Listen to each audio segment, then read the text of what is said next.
माननीय मुख्यमंत्री जीतनराम मांझी उस समय थे, और कई वर्षों तक कल्याण मंत्री, अनुसूचित जाति जनजाति कल्याण मंत्री रहे।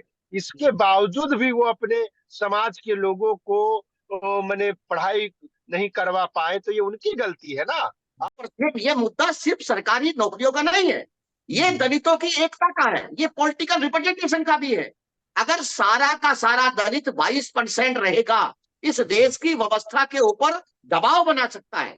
सब डिवीजन ये हो रहा है, उपवर्गीकरण जो हो रहा है, इसे पॉजिटिव लिया जाए, क्योंकि इसके रिजल्ट पहले हम देख चुके हैं। और जब ये उपवर्गीकरण लागू था 1975 से 2005 तक लागू था, लगभग 30 साल तक रहा है। तो 30 साल में हमारी एकता भी बनी रही और लोगों का विकास भी हुआ है। उदाहरण हमारे सामने है। मुझे लगता है कहीं न कहीं छलावा है, लेकिन माननीय सुप्रीम कोर्ट का मैं चैलेंज नहीं कर सकता हूँ, लेकिन निवेदन में कर सकता हूँ कि कम से कम इस पर पुनः विचार करने की जरूरत है। जय भीम, नमस्कार। मैं हूं अशोक दास, आप देख रहे हैं दलित दस्तक। रिजर्वेशन में वर्गीकरण को लेकर लगातार बहस चल रही है और पिछले कुछ दिनों में हमने भी तमाम अलग अलग लोगों से, एक्टिविस्ट से, बुद्धिजीवी से और सुप्रीम कोर्ट के वकील से, तमाम लोगों से चर्चा की। आज भी विषय वही है चर्चा का, लेकिन आज की जो बहस है, आज की जो चर्चा है, इसमें हमने समाज के अलग अलग जो जातियां हैं उनको इकट्ठा करने की कोशिश की है, ताकि सबकी राय आ सके कि कौन सा समाज क्या सोच रहा है। और इसमें हमने उन लोगों को चुना है जो लोग समाज के बीच रहते हैं, समाज के बीच में उठते बैठते हैं, ना कि सिर्फ अपनी बातें करते हैं। तो इस चर्चा में हमारे साथ हैं रमेश भंगी जी, जो कि वाल्मीकि समाज से हैं, जाने माने लेखक हैं, साहित्यकार हैं, सरकारी नौकरी में रहे हैं, एक लंबा अनुभव रहा है इनका समाज का, जाति का, तमाम सवालों पे। और दिवाकर कनौजिया जी हैं जो कि लखनऊ, रमेश भंगी जी दिल्ली से जुड़े हैं, दिवाकर कनौजिया जी हैं जो लखनऊ से जुड़े हैं, और आ, वो अखिल भारतीय संत गाडगे मिशन के यूपी प्रदेश के अध्यक्ष हैं, दिवाकर कनौजिया जी। दिवाकर जी, आपका भी बहुत बहुत धन्यवाद। तो ये अपने कनौजिया समाज से हैं, धोबी समाज से। इसके अलावा सतीश प्रकाश जी आपको स्क्रीन पे दिख रहे हैं, जाने माने एक्टिविस्ट हैं और इनका ताल्लुक जाटो समाज से है और तमाम मुद्दों पे मुखर रहते हैं सतीश जी। इसके अलावा दो और लोग इस चर्चा में जुड़ेंगे, जिसमें बिहार से अमर आजाद जुड़ेंगे, जो कि आरक्षण बचाओ संविधान बचाओ संघर्ष समिति और ऑल बिहार अंबेडकर कल्याण छात्रावास संघ से जुड़े हुए हैं, जो कि पासवान समाज से हैं। और बिहार की जो मुसहर जाति है, जो सबसे पिछड़ी हुई मानी जाती है, उससे गजेंद्र माझी जी जुड़ेंगे बिहार से ही। इन दोनों का हम इंतजार कर रहे हैं, जैसे वो जुड़ेंगे उनसे भी बात करेंगे। शुरू करते हैं चर्चा हम रमेश जी से। रमेश जी, जी, क्या आप भी लगातार देख रहे हैं, समाज के बीच में रहते हैं, तमाम तरह की बातें आ रही हैं। मैं सीधे सीधे समाज की बात करूंगा, गोलमोल बात नहीं करेंगे। वाल्मीकि समाज क्या सोच रहा है वर्गीकरण को लेके, उसका पक्ष क्या है? देखिए, वाल्मीकि समाज तो खुश है इस मामले में कि भाई उन्हें उनका प्रतिनिधित्व मिल रहा है। उन्हें लग रहा था कि नहीं मिल रहा है, और उन्हें क्यों लग रहा था ऐसा कि उनका प्रतिनिधित्व नहीं मिल रहा है, उसका कारण ये है कि 2004 में जो पिटीशन डाली गई थी, चिन्हैया वाली पिटीशन डाली गई थी, उसमें पंजाब में और हरियाणा में उनका सब डिवीजन उनकी थी अलग से, तो उनको अच्छा आरक्षण मिल रहा था। एक जो जो भी निर्धारित था, वो उस दौरान उनका प्रतिनिधित्व जो है बहुत ही बेहतर और संतोष उन्हें लग रहा, वो था भी। वो आंकड़े भी इस बात का गवाह है कि उन्हें अच्छा प्रतिनिधित्व मिल रहा था, सही प्रतिनिधित्व मिल रहा था, और वो खुश थे। तो 2004 में जो चिन्हैया वाले मामले में इसको समाप्त करवा दिया गया जी कि भाई ये तो होमोजीनियस के नाम पे, ये हमारी सोसाइटी एक ही है, तो इसे अलग अलग आरक्षण क्यों है दो तरह का। तो इसलिए उसे खत्म करवाने के बाद से उनका प्रतिनिधित्व में बहुत तेजी से कमी आई है। फिर ये जो है पिटीशन डाली गई थी 2005 के आसपास शायद, या उसके बाद में। तो उसका जो डिसीजन है वो 1 अगस्त 2024 को आया है, और वो उन लोगों के पक्ष में आया है कि ये होमोजेनियस सोसाइटी नहीं है, इसलिए इनको अलग से प्रतिनिधित्व मिलना चाहिए। तो ये वाल्मीकि समाज के पक्ष में गया। अच्छा, इसमें एक बात और ध्यान देने की है जी। कि ये वाल्मीकि शब्द का इस्तेमाल ही नहीं हुआ है उसमें, पिटीशन में कहीं भी एक बार भी इस्तेमाल नहीं हुआ है। हम्म ये असल में उन वंचितों की बात है हम्म जो पंजाब में और हरियाणा में था। एक हम्म तरफ जो टोटल रिप्रेजेंटेशन था, 50% में 7 कास्ट थी, और हम्म शेष 57 में लगभग 26 या 36 के करीब जातियां थी। जी। तो वो 7 एक तरफ थी, 36 एक तरफ थी। हम्म तो वहां उनका रिप्रेजेंटेशन पूरा अच्छा मिल रहा था। तो हम्म ये सिर्फ वाल्मीकि मामला नहीं है, ये हम्म वंचितों का मामला है। इसमें धानुक है, खटीक है, और बंजारा है, और जैसे कि आपने देखा होगा मदिगा है हम्म तेलंगाना का। तो ये जी। जो चीजें हैं, और आश्चर्य हम्म की बात है कि तेलंगाना का जो ये मदिगा है वो हम्म चमड़े वाला काम है वहाँ, उसे हम्म वहां का चमार कह सकते हैं। हम्म तो कहने का मतलब है, यहाँ पे जो वर्सेस यहाँ जो वाल्मीकि है, व्यथित जो जी। है, जी। यहाँ वाल्मीकि था, वहां पे हम्म चमार था। ये जो हम्म लड़ाई है, शुक्ला जी ने जो पिटीशन डाली थी, ये वंचितों के लिए डाली थी। हम्म एक समाज उनका केंद्र में नहीं रखा था। हम्म तो ये इतने लंबे समय तक जो चला है मामला, जी। जी। जी। उसमें ये निर्णय आया है कि ये जी। उनका बाई करके ठीक। सब डिवीजन होना चाहिए। ठीक है, तो जी रमेश जी, ओपी शुक्ला का जिक्र कर रहे हैं जिन्होंने पिटीशन डाला था जिस पर सुप्रीम कोर्ट का फैसला है। उनका भी संबंध वाल्मीकि समाज से ही है। मैं बता दूं दर्शकों को कि उनके सरनेम से आप कंफ्यूज मत होइएगा। अच्छा, मैं ये जानना चाह रहा हूँ कि वाल्मीकि समाज बहुत पहले शहरों में आ गया, बहुत पहले कहीं ना कहीं नौकरियों में आ गया, म्युनिसिपल कॉरपोरेशन की नौकरियों में उनको नगद पैसे मिलने लगे। फिर वो जाति आखिर पीछे क्यों छूट गई? ऐसा क्यों देखिए हुआ? वो, जी जी, ये जो है ना, क्लास 3 और 4 तक ही सीमित रहे हैं।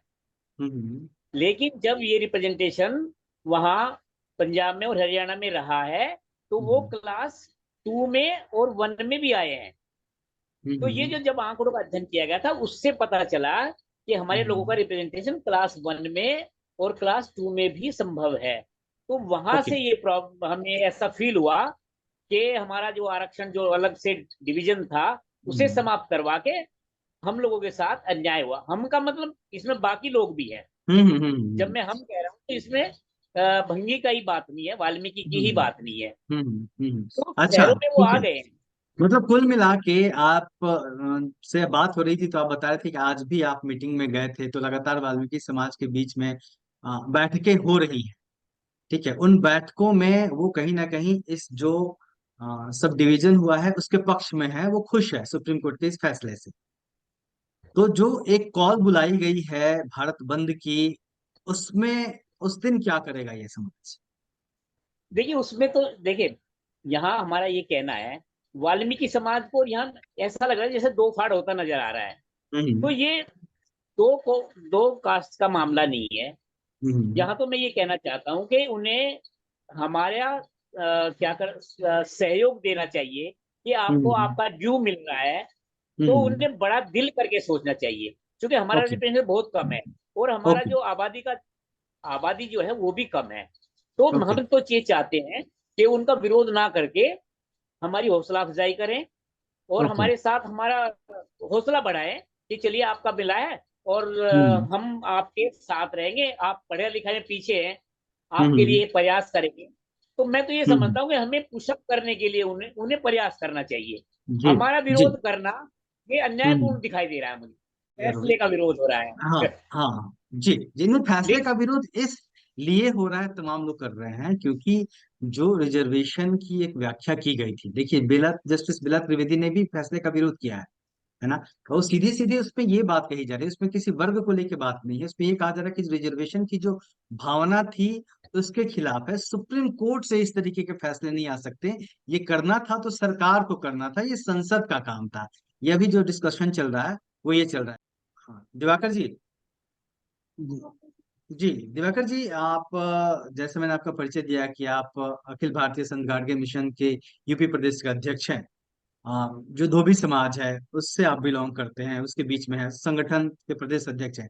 ये समाज क्या सोच रहा है, इसके बीच में क्या चर्चाएं चल रही हैं? ये इस फैसले के साथ खड़ा है कि इस फैसले के विरोध में खड़ा है?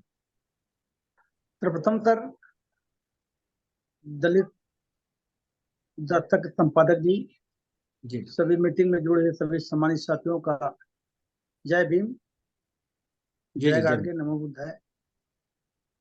जहां तक सवाल उठता है कि सुप्रीम कोर्ट का जो फैसला आया है कि दलित समुदाय को एक अलग थलग करने की साजिश है, माननीय सुप्रीम कोर्ट पर मैं टिप्पणी नहीं कर सकता हूं, लेकिन पुनः विचार करने की जरूरत है। और एक तरफ तो खाई बन जाएगी, एक तरफ तो जो समाज हमारा दबा कुचला समाज हमारा है, कुछ तो झुग्गी झोपड़ियों में रह करके पढ़ाई लिखाई से बहुत दूर दूर तक उनका कोई नाता नहीं है, अब कुछ तो पढ़ लिख करके आगे निकल चुके हैं, वो तो कुछ न कुछ आरक्षण कोटा को पूरा कर रहे हैं, अब कुछ तो कोई मतलब नहीं किसी को। तो ऐसी स्थिति में जो आरक्षण की व्यवस्था गवर्नमेंट ने लागू की थी, बाबा साहब ने संविधान की व्यवस्था दी गई थी, उस व्यवस्था में स्वास्थ्य, शिक्षा, चिकित्सा और नौकरी चाकरी में आर्टिकल 15 और 16 के तहत जो अधिकार दिया गया था, उससे काफी लोग वंचित हो जाएंगे। और जब नौकरियों की जगह निकलेगी तब ये कह दिया जाएगा कि आपके योग्य पद के लिए उचित उम्मीदवार नहीं है, उचित लोग नहीं है या पात्र लोग नहीं है। तो ये गवर्नमेंट बाद में कहे कि कार्य सरकार बाधित हो रहा है, लिहाजा इसको सामान्य कैटेगरी से भरा जाए।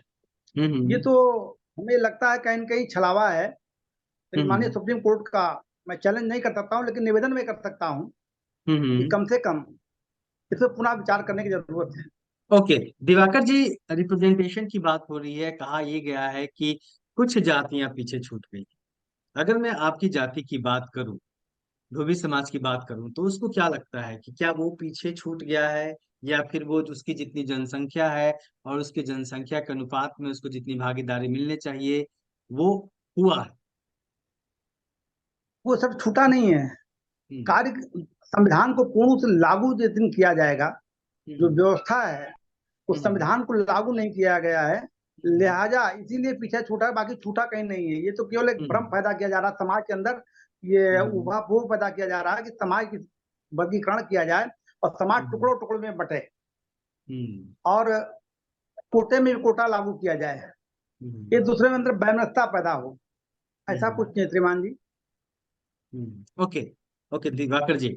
अमर जी, आई थिंक आप आ गए हैं नेटवर्क में।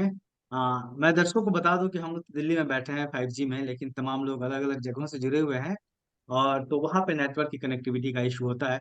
अमर जी, आप बताइए, पासवान समाज से ताल्लुक है आपका, आप समाज के बीच में भी रहते हैं, आपका समाज क्या सोच रहा है? इस फैसले के साथ है, इस फैसले के खिलाफ? बिल्कुल इस फैसले के खिलाफ है। और अगर चिराग पासवान जी नहीं भी बोलते तो हमारा पूरा पासवान अनुसूचित जाति का जो सदस्य है, और बिहार में सबसे अधिक आबादी पासवानों, और इस फैसले के बिल्कुल खिलाफ है। अगर कोई मंत्री, कोई सांसद ना भी बोलते तब पर भी हम लोग सड़कों पे आते हैं, इस फैसले का विरोध करेंगे और आगे भी विरोध करेंगे, क्योंकि ये बिल्कुल समाज में विभेद करने वाला फैसला है सुप्रीम कोर्ट के द्वारा। और हम लोग समाज के संवैधानिक अधिकार के लिए लड़ते हैं। अगर कोई नहीं बढ़ पाए हैं, आप बताइए ना कि पासवान जाति को यहाँ दलित महादलित करके में हटा दिया गया, तो क्या पासवान जाति नहीं बन रहा है? वो पढ़ाई नहीं कर पा रहा है? वो अधिकार नहीं ले पा रहा है? ये तो ले पा रहा है। तो 10 वर्षों से सरकार ने ये किया है, तो आप बताइए जिनको दिया गया है उनकी स्थिति अभी भी वही है। तो ये बिल्कुल ही नहीं है। ये गरीबी उन्मूलन कार्यक्रम आरक्षण नहीं है कि बंटवारा कर दिया जाए। हम सभी भाइयों को सम्मान करते हैं, उनके अधिकार की भी हम लोग बात करते हैं, उनके अधिकारों की भी यहाँ पर हनन होता है। तो हम लोग सड़कों पर, ये तो पूरा शेड्यूल का जो बाबा साहब अम्बेडकर ने एक जो वर्ग बनाया, उसमें पूरा विभाजन हो जाएगा और दलित एकता, अनुसूचित जाति, जनजाति की एकता को विखंडित कर दिया जाएगा और फिर संविधान बदल दिया जाएगा। इससे आपने एक पासवान बड़ी समाज में बहुत आक्रोश है बिहार में। जी, आपने एक बहुत अच्छी बात कही कि बिल्कुल बिहार आक्रोश में पासवान समाज। वर्गीकरण किया जा जी, चुका है, दलित महादलित का सबसे पहले नीतीश कुमार ने किया था। उसका कितना फायदा मिला? पासवान को अलग, पासवान के अलावे जो 21 अनुसूचित जाति के लोग हैं, अब बताइए, जिस समाज की बात अभी हो रही है, वाल्मीकि समाज, मुसहर समाज, आप देखिएगा कि आज भी वो लोग माने ईटा ढो रहे हैं, ईटा पे काम कर रहे हैं। तो हमारा समाज का जो बढ़ गए हैं लोग, उनका दायित्व है कि उनको भागीदारी दे। अब इसका ये मतलब नहीं है कि हम पूरा वर्ग को, अनुसूचित जाति जनजाति का जो वर्ग है, हम उसमें विभेद कर दे, फ्रैक्शन पैदा कर दे, उनको तोड़ मरोड़ दे, और आरक्षण पर कोई जब बात आएगी उसे संविधान बदल, हम लोग सब अलग भी सरकार चाहेगी वो कर सकती है। इसका बहुत अच्छा ही अमर बुरा अमर असर जी, आपसे पड़ेगा एक और सवाल समाज है, के लोगों आपसे पे। एक और सवाल है कि आपको क्या लगता है जो पासवान समाज है बिहार का या फिर देश के अलग अलग हिस्सों में जहाँ पे भी है, वो उनकी संख्या यूपी में भी है, उन लोगों को प्रतिनिधित्व मिल पाया है? जिसकी बात कही जा रही है कि कुछ जातियों को नहीं मिला है, इसलिए ये फैसला लिया गया है, उस पे क्या नहीं सोचते हैं? नहीं नहीं, देखिए अभी भी अनुसूचित जाति में अगर कोई चिराग पासवान जी बढ़ गए हैं, इसका मतलब थोड़ी है कि पूरा पासवान जाति के लोग बढ़ गया। आज भी पटना राजधानी में जहाँ हम्म, गांधी मैदान है, वहाँ अंटा घाट एक जगह है, जहाँ पर देखिएगा पासवान समाज के लोग आज भी बेरोजगार हैं, सब्जी बेचते हैं अपना। तो अभी भी तो उनमें उसी के लिए तो अवेयरनेस नहीं है। सुप्रीम कोर्ट अगर कह इस रहा है तरह ना का, कि वर्गीकरण करने की जरूरत है। सुप्रीम कोर्ट वही तो कह रहा है नहीं नहीं, कि वर्गीकरण वर्गीकरण करेंगे। सरकार अवेयरनेस प्रोग्राम लाए। हम्म, सरकार और जो दलित नेता है, जो कॉन्स्टिट्यूशनल बॉडी है, जो इंस्टीट्यूशन है, जो हम्म, आयोग है, जो कमीशन है, वो अपना काम सही से नहीं कर पा रही है। ये हम्म, सभी जाति में अवेयरनेस लाने की आवश्यकता है कि जी, उनको पता ही नहीं है कि हमारा अधिकार क्या है, हम हम्म, मेरा संविधान में आरक्षण क्या है, और क्या शैक्षणिक संस्थान में, क्या नौकरियों में। लोगों को अभी भी 80% लोगों को, चाहे वो पासवान हो, रविदास हो, लोगों को पता ही नहीं है।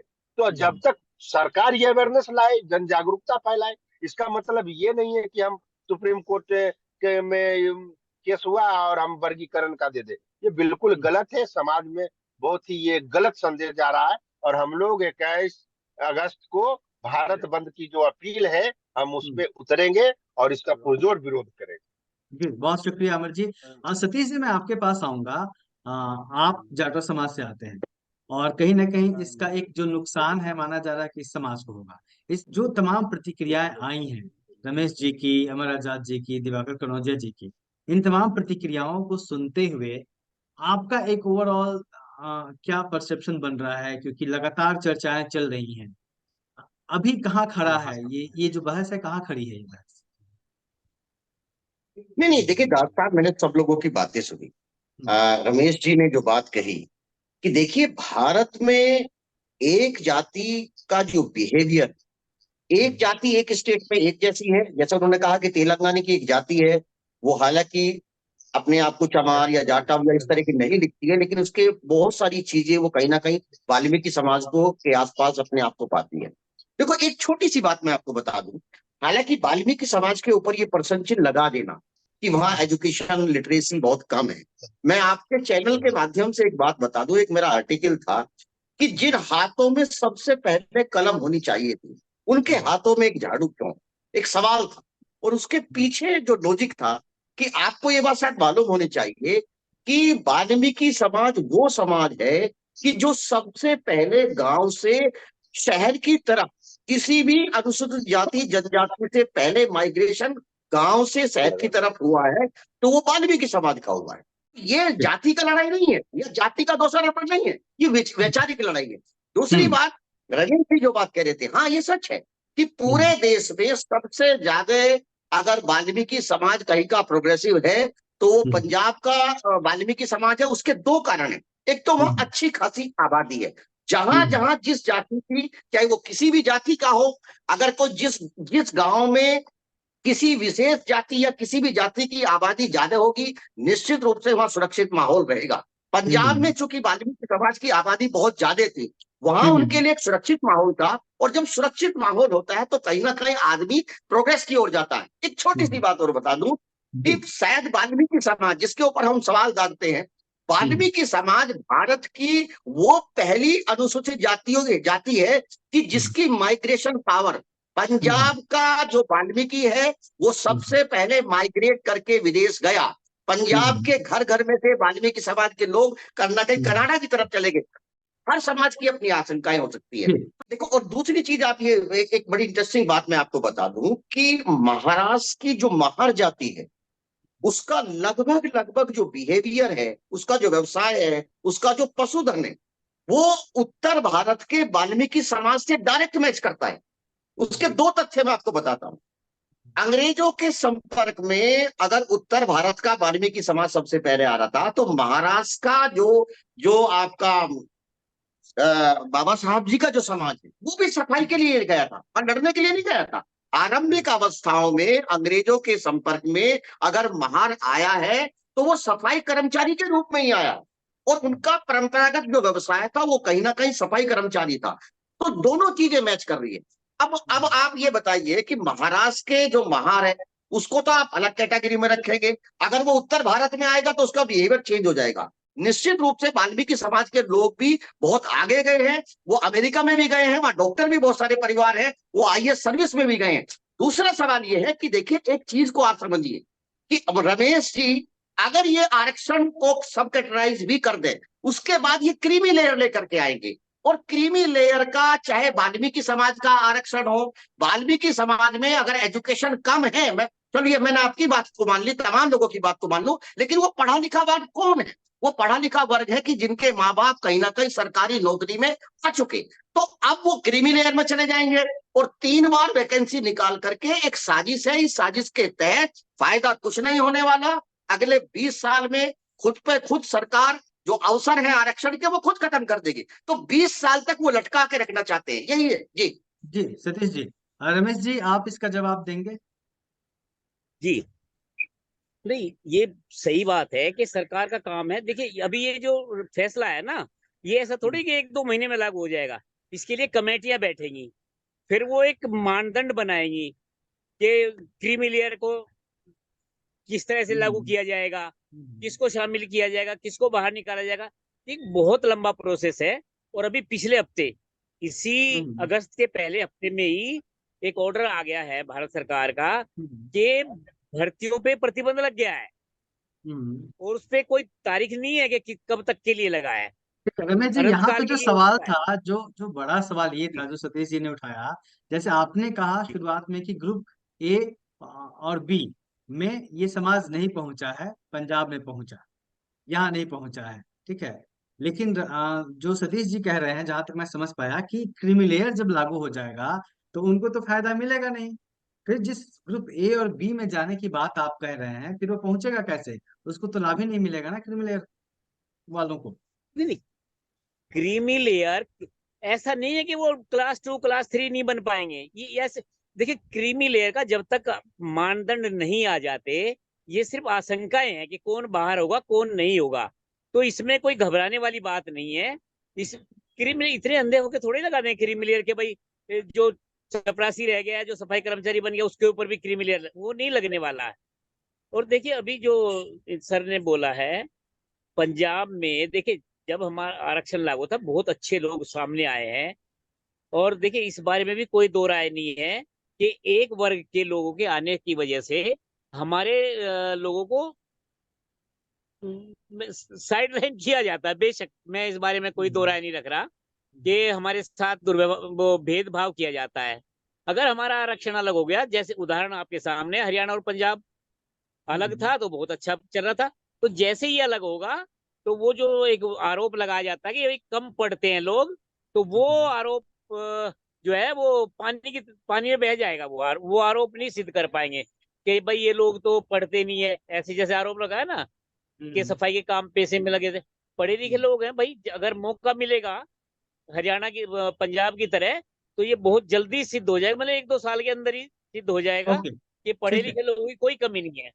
ठीक है, ठीक है। अमर अमर जी, मैं आपके पास आऊंगा।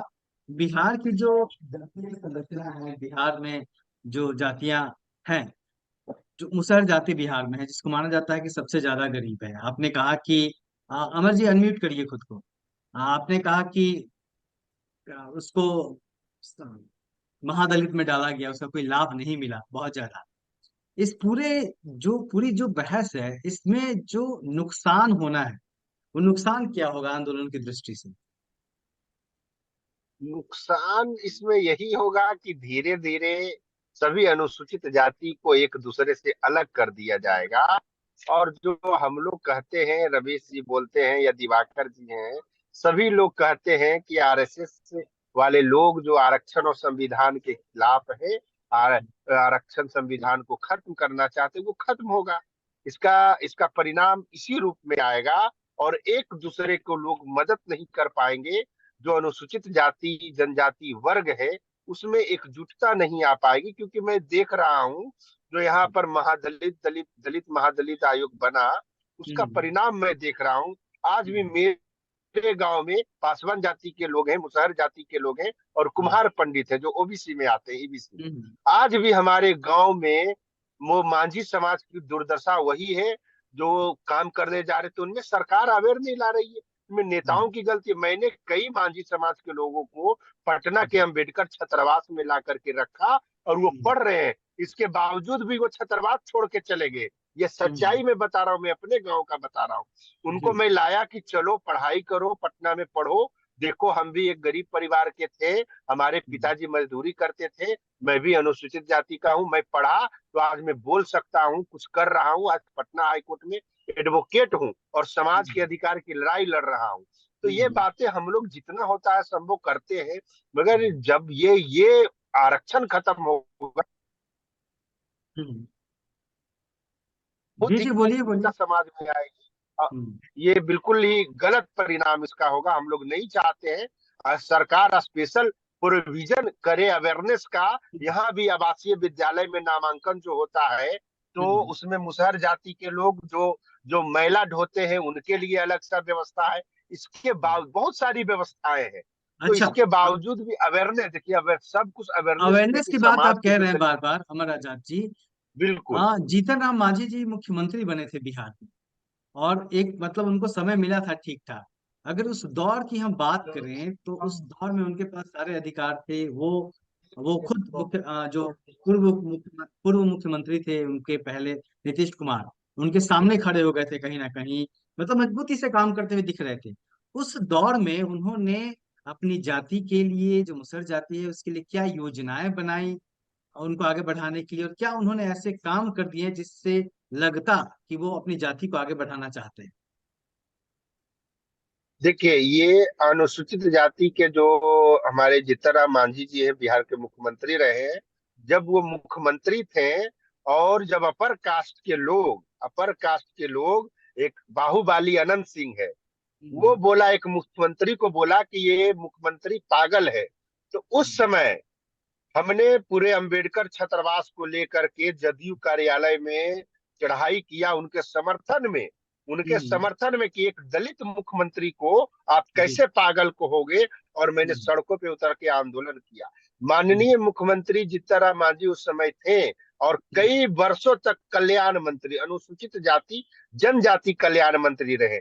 इसके बावजूद भी वो अपने समाज के लोगों को मैंने पढ़ाई नहीं करवा पाए। तो ये उनकी गलती है ना। आप मंत्री ने, मगर आप अपने बेटा को मंत्री बना दिया, अपने समधन को टिकट दे दिया, आप पार्टी के अध्यक्ष बन गए। तो ये पूरा दिख रहा है ये। मगर आप इस तरह से कहेंगे कि ये लोग बढ़ा नहीं, इंजीनियर नहीं है, डॉक्टर नहीं है, तो आप इतना दिन मंत्री बने, क्यों नहीं समाज के लोगों को आगे बढ़ाने का काम किया? आपके पास पूरा मंत्रालय था, नहीं किया। तो ये तो बिल्कुल गलत है। आप समाज को तोड़ना चाह रहे हैं। जिस तरह से उनका बयान है, हम लोगों ने उनका बहुत साथ दिया है, उनके लिए लाठियां खाई हैं, उनके समर्थन में सब कुछ हमने किया है। मगर इस तरह का बयान समाज को और संविधान को तोड़ने वाला है। ये बिल्कुल ही गलत संदेश है। समाज बिल्कुल टूट जाएगा, बिखर जाएगा। सभी लोगों से मेरा यही अपील है कि अनुसूचित जाति में ये विभेद न पैदा हो, उसके लिए प्रयास किया जाए।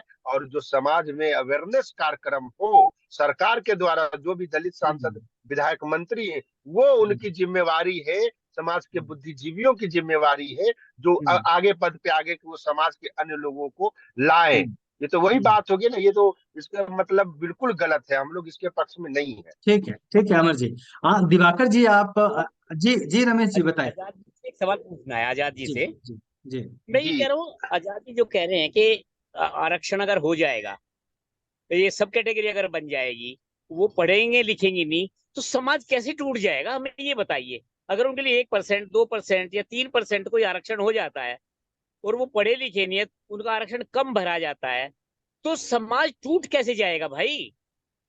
सीटें एक दो अभी सीट भी खाली तो रह जाएगी, 3 रह जाएंगी, 4 रह जाएंगी, तो समाज के टूटन पे क्यों फर्क पड़ेगा? समाज अभी क्यों भी तो टूटेगा, हमें ये सीटें बताइए सर। खाली रह जा रही है।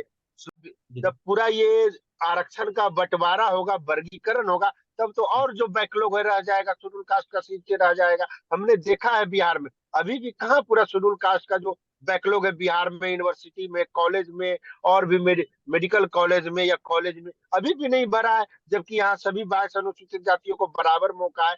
तो यहाँ पर देखिए रमेश जी, मैं आपको बहुत ही कद्र करता हूँ, सुनता हूँ, समझता हूँ, आपका एक एक लाइन का मैं फैन हूँ, मगर ये विभेदकारी पूरा आत्मा को बांट देगा। आप देख लीजिएगा, अगर नहीं, बरिया अगर हो जाए तब देखिएगा, ये बिल्कुल ही सही नहीं है समाज की एकता के लिए, संविधान आरक्षण के लिए। नहीं पासवान जी, एक बात बताइए, अब बैकलॉग तो अभी भी हो रहा है। अगर बैकलॉग अब हो रहा, 2% 3% और बैकलॉग बढ़ जाएगा, समाज अब तो बढ़ नहीं रहा है, अभी भी तो बैकलॉग है। तो अभी बैकलॉग है, अभी बैकलॉग चल रहा है, समाज बढ़ नहीं रहा है। तो अगर उसमें 2-4% की बढ़ोतरी हो जाएगी तो समाज कैसे बढ़ जाएगा?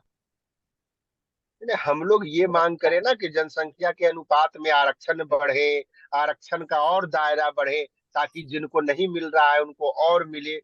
जैसे पासवान की आबादी बिहार में है, रविदास की आबादी बिहार में है, यहाँ पर चौधरी है, पासी है, रजक जी है, ये सब के सब लोग जा रहे बाल। मैंने आपको बता, एक एक डोम जाति का लोग जो हमारा भाई है, मैं उसके बारे में नहीं जानता था, और हॉस्टल में उनको मैंने रखवाया, और उनको जब वो दरोगा बन गया तो हमको बताया कि भैया हम दरोगा बन गए हैं। हमको बहुत खुशी हुई कि आपने हमें छात्रावास में रखा और हम दरोगा बने। हमने कहा, अच्छा तुम दरोगा बन गए, हमको तो पता ही नहीं है। बोला आप ही भैया मेस में खाना हमको फ्री में कर दिए, हॉस्टल में रखवा दिए सबको। ऐसे बहुत सारे लोग हैं जिनका नामांकन नहीं होता है।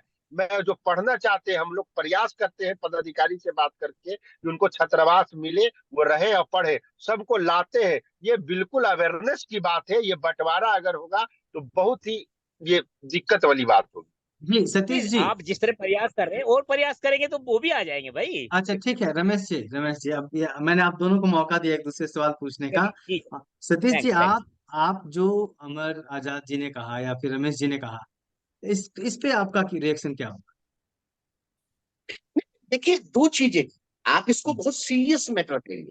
देखिए, आरक्षण एक भारत के तमाम दलित जो भी इस अनुसूची में शामिल है, जो 66 जातियां हैं या छोटी छोटी जो उपजातियां हैं, जो भी शामिल, चाहे उसका लाभ कम मिला हो या ज्यादा मिला हो, ये मैं रमेश जी की इन बातों से बिल्कुल सहमत हो सकता हूं कि हो सकता है कि किसी जाति को ज्यादा मिला हो या किसी जाति को कम मिला हो, लेकिन हर जाति को लाभ मिला है। जो एक आत्मसम्मान, एक आवाज, जो अपनी बात कहने का लोगों को मौका मिला है, निश्चित रूप से कहीं ना कहीं वे जातियां, जातियों में उपजातियां हैं, अलग अलग विचार हैं। इवन चमार और जाटव जो जातियां हैं, चमार के अंदर भी दो विचार हैं। 1400 ईस्वी में कुछ लोग अपने आप को कबीरपंथी कहते हैं, जो भगवान को स्वीकार नहीं करते, भगवान के ऊपर, पूरी व्यवस्था के ऊपर सवाल करते हैं। कुछ लोग ऐसे हैं जो रविदास जी की तरफ चले जाते हैं। तो अलग अलग उपवर्ग हैं, और उनमें उन जातियों का मेरे हिसाब से एक जो समूह बनाया, क्योंकि बाबा साहब, एक बात आपको मानना पड़ेगा रमेश जी, मैं एक छोटी सी बात कहूंगा, आपसे रिक्वेस्ट भी कर रहा हूं, और निश्चित रूप से कहीं ना कहीं एक बात को मंथन किया जा सकता है, समाज की मीटिंग बुलाई जा सकती है, और लोगों से यह सवाल किया जा सकता है कि अगर ब्राह्मण ने हमको आगे नहीं बढ़ने दिया तो आपने हमसे क्या किया। ये सवाल से मैं जरूर, आपके सवाल से मैं कहीं ना कहीं झुकूंगा, लेकिन एक बात आपको माननी पड़ेगी, लंबी लड़ाई है, एक बड़ी लड़ाई है। मनुवादी व्यक्ति ने कहीं ना कहीं वो हम पे प्रहार करना चाहिए, कहा कि भाई इसमें वर्ग बनाए क्या, तो तब तमाम लोगों ने विरोध किया, और बाबा साहब ने ये समझाने में कहीं ना कहीं कामयाब रह गए कि अगर ये जातियों का समूह बनेगा, इस एकता से तो लगते हैं। 1% 2% ये मुद्दा सिर्फ सरकारी नौकरियों का नहीं है, ये दलितों की एकता का है, ये पॉलिटिकल रिप्रेजेंटेशन का भी है। अगर सारा का सारा दलित 22% रहेगा, इस देश की व्यवस्था के ऊपर दबाव बना सकता है। अगर वो 1-1% रहेगा तो सर उसकी जो कीमत, उसका जो पॉलिटिकल पावर क्रिएट हुई है। और देखो, एक चीज मैं जरूर कहूंगा, अब ऐसा नहीं है कि ये अगर अत्याचार इसके साथ होगा तो ये खड़ा नहीं होगा। जो अम्बेडकरवादी है वो उपजातियों को नहीं मानता। हो सकता है कि वो नौकरियों के माध्यम से या पढ़ा लिखा होने का कहीं ना कहीं फायदा उठा रहा हो, लेकिन आपको ये भी मानना पड़ेगा कि जब जब हम देखते हैं कि अगर कोई दलित उत्पीड़न की घटना होती है तो जो जागरूक जातियां हैं, जो अपने आप को अम्बेडकर का घोषित करती हैं, हो सकता है कि उन्होंने हिस्सा ज्यादा मारा हो, लेकिन वो कहीं ना कहीं व्यवस्था में खड़े होते हैं। अगर मेरा कहना यह है, रमेश जी से मैं रिक्वेस्ट करूंगा, रिक्वेस्ट तो कर ही सकता हूं, निश्चित रूप से कहीं ना कहीं दलित बाध्य होगा, निश्चित रूप से उसको बाध्य होना भी चाहिए। उसकी ये जिम्मेदारी है कि अगर मेरा कोई एक परिवार पीछे छूटा है तो निश्चित रूप से उसको आगे लाने के लिए उसे भी प्रयास करने चाहिए, या सरकार के ऊपर दबाव बनाना चाहिए कि सरकार ऐसी नीति तय करे, ऐसे हॉस्टल्स तय करे, उनके लिए कोई ऐसे एजुकेशनल प्रोग्राम चलाए। क्योंकि ये मुद्दा सिर्फ आरक्षण बंटने का नहीं है, दलितों की ताकत को कम करने का एक तरीका है, और ये षड्यंत्रकारी तरीका है। जी हाँ दिवाकर जी, मैं आपके पास आऊंगा। आप काफी समय से सुन रहे हैं, ये जो तमाम चर्चाएं चल रही हैं, सबके अलग अलग राय निकल के आया। इसमें एक बड़ा सवाल ये है कि हम तमाम लोग जो यहाँ पे बैठ के बातें कर रहे हैं, वो कहीं ना कहीं एक अम्बेडकरवाद से जुड़े हुए लोग हैं, बाबा साहब को अपना आइकॉन मानते हैं, और एक अम्बेडकरवाद है जो तमाम जातियों को, तमाम उपजातियों को एक साथ खड़ा करता है। जब 14 अप्रैल होता है तो जो भी जागरूक लोग हैं समाज के, वो एक साथ आते हैं, तमाम बंधनों को तोड़ के। वो अपनी एक आइडेंटिटी होती है उनकी कि वो अम्बेडकरवादी हैं।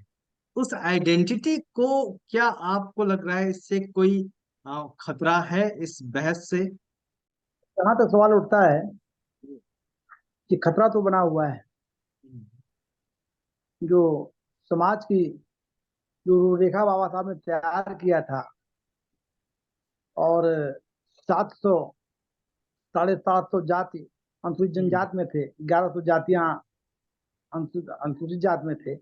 उन जातियों का जब समावेश आपस में बना, तभी रमेश भैया ने कहा और आजाद जी ने कहा, और सारे लोगों ने चर्चा का विषय ये है कि समाज अगर एक साथ रहेगा तो हमारी ताकत बनी रहेगी, अन्यथा हम खंड खंड टूट जाएंगे। इसी के रिसोर्सिंग भर्ती हो रही है, आरक्षण का कोई ध्यान नहीं दिया जा रहा है, तमाम नौजवानों का भविष्य खिलवाड़ किया जा रहा है, तमाम लोगों को बर्बाद किया जा रहा है। इसके कारण यही है कि हम धीरे धीरे एक करके टूटते चले जाएंगे और हमारा कोई वजूद नहीं रह जाएगा, और ऐसे हम देखते रह जाएंगे। और समाज हमारा स्थिति है कि समाज की जो हमारा रूपरेखा तैयार थी, जो मजबूती थी हमारी, वो धीरे धीरे अपने आप निष्क्रिय होती चली जाएगी। ये आरक्षण के ऊपर कुठाराघात हमला है, ये आरक्षण को खत्म करने की साजिश है।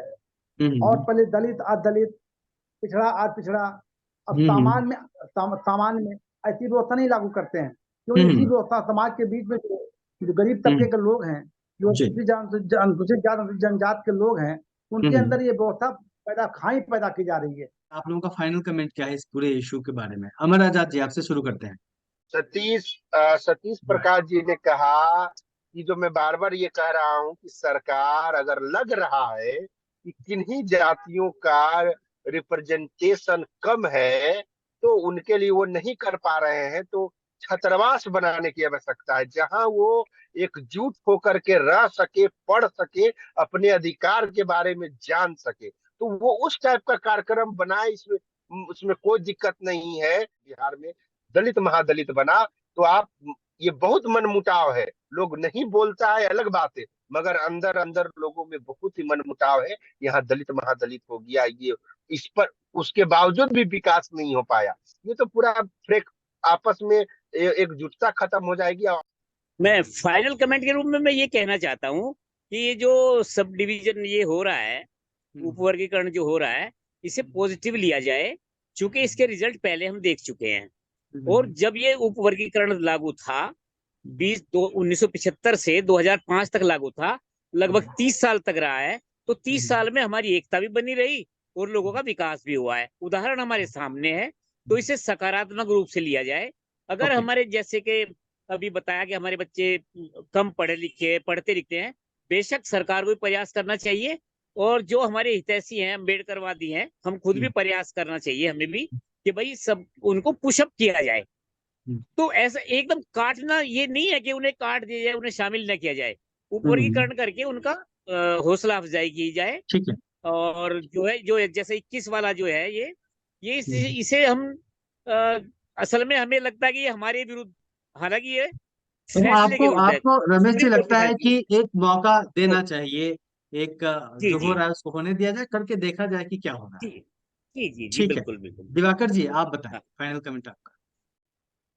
ये जहां तक सवाल उठता सर, ये इसको हम लोग जनता के बीच में जाएंगे और इस फैसले का विरोध करेंगे। और मैं फिर कहना चाहूंगा कि माननीय सुप्रीम कोर्ट इसको संज्ञान ले, पुनः विचार करे, चर्चा करे। हम्म और जिस समाज को पिछड़े बनने की बात कर रहे हैं, जो जो आज दलित की बात कर रहे हैं, आज हम्म पिछड़े की बात कर रहे हैं, उनमें कोई आयोग वगैरह गठन करके ये चर्चा की जाए कि आयोग के जो अध्यक्ष वगैरह हों, और ये गांव वगैरह में चौपाल लगा के उनको कहीं न कहीं प्रोग्रेस, मतलब उस कार्यक्रम विकास के कड़ी के में जोड़ने के लिए उन पे जी आगे लाने की चर्चा करें। जी और समाज के जो मुखिया हैं, वो लोग भी गांव गांव जा करके, झुग्गी झोपड़ियों में जा करके चर्चा करें कि समाज हम्म कैसे विकसित हो, कैसे हम्म मुख्य धारा में आए, इसकी जरूरत है हमको। और जी सरकार इस दिशा में सरकार करना चाहिए। हम्म ठीक है, दिवाकर जी। सतीश जी। नहीं नहीं, मैं तो देखिए, सबका सम्मान है, हर व्यक्ति को अपना, हर समाज को अपनी बात कहने का अधिकार है, लेकिन कहीं ना कहीं मेरा व्यक्तिगत मानना यह है कि अगर पूरा का पूरा दलित समाज 22% एक समूह के रूप में रहता है, तो उसके हम्म मायने पॉलिटिकल भी हो सकते हैं, उसके मायने सामाजिक भी हो सकते हैं, उसके मायने हम्म, कहीं ना कहीं एक व्यवस्था को बना के रख सकते हैं। जी वो एक प्रेशर ग्रुप के रूप में काम कर सकता है।